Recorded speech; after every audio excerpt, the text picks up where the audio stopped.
Bonjour à tous. Aujourd'hui, voyageons dans l'Égypte ancienne pour explorer l'histoire fascinante d'une des divinités les plus vénérées, Horus, le dieu du ciel, de la guerre et de la protection dans la mythologie égyptienne. Préparez-vous à être captivé par ce récit d'héroïsme, de vengeance et de pouvoir divin. Horus, souvent représenté comme un faucon ou comme un homme avec une tête de faucon, est l'un des dieux les plus importants de l'Égypte ancienne. Il était le fils d'Isis et d'Osiris, né pour venger la mort injuste de son père aux mains de son oncle jaloux, Seth. La légende d'Horus est marquée par sa lutte acharnée contre Seth, le dieu du chaos.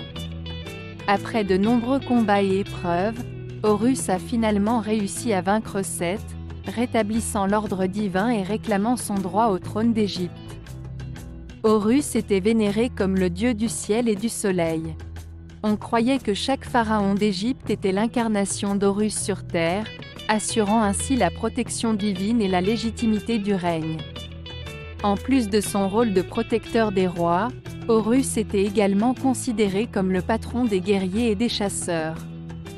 Les anciens Égyptiens croyaient qu'Horus veillait sur eux pendant les batailles et les expéditions de chasse, assurant leur sécurité et leur succès.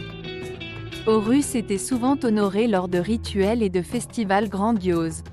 Les temples dédiés à Horus, tels que le célèbre temple d'Edfu, étaient des centres de dévotion où les fidèles venaient offrir des prières et des offrandes en signe de gratitude et de respect envers ce puissant dieu.